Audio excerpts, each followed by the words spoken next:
Corona virus की तीसरी लहर से जूझ रहे केरल के सामने एक और चुनौती आ गई है।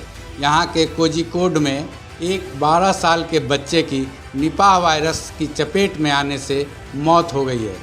अब जिले के कुछ लोगों में इस वायरस के लक्षण दिखाई दिए हैं, जिसके बाद प्रशासन ने अलग अलग कदम उठाने शुरू कर दिए हैं।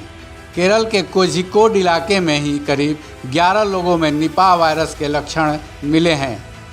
केरल के स्वास्थ्य मंत्री वीना जॉर्ज के मुताबिक कुल 8 हाई रिस्क कॉन्टैक्ट्स को पुणे की लैब में सैंपल के लिए भेजा गया है। राहत की बात यह है कि बच्चे के पिता और उसके संपर्क में आने वाले हेल्थ वर्कर्स के भी सैंपल नेगेटिव आए हैं। अब केरल के कोझिकोड मेडिकल कॉलेज में सैंपल टेस्टिंग करके निपाह वायरस को लेकर जांच की जा रही है। करीब 48 हाई रिस्क कॉन्टैक्ट्स को अस्पताल में भर्ती कराना पड़ा है। इनमें 31 कोझिकोड से हैं, जबकि बाकी वायनाड, मलप्पुरम और पलक्कड़ से हैं। जिस बच्चे की मौत हुई है उसके कॉन्टैक्ट लिस्ट में करीब 251 लोग थे। इन सबको आइसोलेट कर दिया गया है।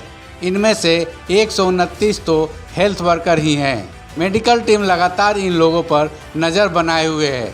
बढ़ते निपाह वायरस के मामले को देखते हुए सबको सतर्क होना जरूरी है। ऐसे में हम आपको बता रहे हैं कि निपाह वायरस क्या है और ये कैसे फैलता है। निपाह वायरस क्या है और ये कैसे फैलता है। निपाह एक नया वायरस है जो जानवरों के जरिए इंसानों में फैलता है। इसका सबसे पहला मामला मलेशिया में पाया गया था। इसके बाद सिंगापुर और बांग्लादेश में भी इस वायरस के मामले दर्ज किए गए। ये वायरस चमगादड़ों और सूअर के जरिए इंसानों तक फैलता है। वहीं इस वायरस से संक्रमित कोई चमगादड़ या सूअर किसी फल का सेवन करता है तो उस फल के जरिए भी निपाह वायरस का प्रसार इंसानों में हो सकता है।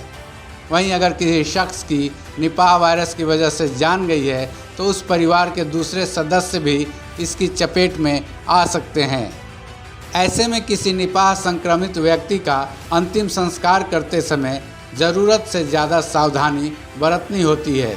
अगर कोई भी इंसान निपाह वायरस से संक्रमित होगा तो उसे तेज़ बुखार, सिर दर्द, सांस लेने में तकलीफ़, गले में खराश, एटिपिकल निमोनिया, इंसेफेलाइटिस, गंभीर स्थिति में 24 से 48 घंटे में कोमा में जाने का खतरा। निपाह वायरस के लक्षण किसी भी इंसान में 5 से 14 दिन के भीतर दिख सकते हैं, लेकिन कुछ मामलों में ये 45 दिनों तक खिंच सकता है। इस वायरस से जुड़ा सबसे खतरनाक पहलू ये है क्योंकि आपको इसके बारे में पता भी नहीं चलेगा और आप कई दूसरे लोगों को इस वायरस से संक्रमित कर देंगे। कुछ मामले ऐसे भी हो सकते हैं जहां व्यक्ति निपाह से संक्रमित हो लेकिन उसमें कोई भी लक्षण दिखाई न पड़े। कैसे पकड़ में आएगा निपाह वायरस? अगर आपको शक है कि आप इस वायरस के संपर्क में आए हैं तो इसका एक RT-PCR टेस्ट करवाया जा सकता है। इसके अलावा PCR, सीरम न्यूट्रलाइजेशन टेस्ट और एलाइजा टेस्ट के जरिए इस वायरस की पहचान की जा सकती है। निपाह वायरस का इलाज क्या है? निपाह वायरस का फ़िलहाल कोई इलाज नहीं है। हालांकि फ़िलहाल के लिए रिबाविरिन दवा को इस वायरस के खिलाफ असरकार माना गया है, लेकिन अभी तक उस ड्रग को भी केवल लेबोरेटरी में ही टेस्ट किया गया है। इंसानों पर इस ड्रग्स का कितना असर होगा ये फ़िलहाल साफ नहीं है। वहीं साल 2020 में निपाह वायरस से लड़ने के लिए एक वैक्सीन पर भी काम शुरू किया गया था, जिसका पहले चरण का ट्रायल भी शुरू हो चुका है, जो इसी महीने ख़त्म होने की संभावना है। निपाह वायरस के प्रति ऐसे बरते सावधानी। अभी के लिए निपाह का इलाज सिर्फ और सिर्फ सावधानी ही है। अगर कुछ बातों का ध्यान रखा जाए तो इस वायरस की चपेट में आने से बचा जा सकता है। चमगादड़ और सूअर के संपर्क में आने से बचें। ज़मीन पर गिरे या फिर सीधे पेड़ से गिरे फल न खाएं।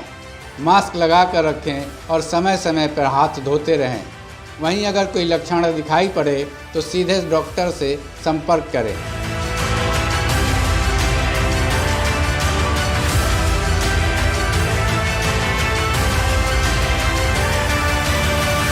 ऐसे ही ताज़ा तरीन खबरों से जुड़े रहने और उसके अपडेट जानने के लिए जुड़े रहें आप अपने राजपथ टीवी चैनल से।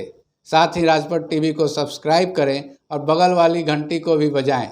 अपना बहुत बहुत ख्याल रखें। साथ ही याद रहे 2 गज की दूरी, मास्क है ज़रूरी।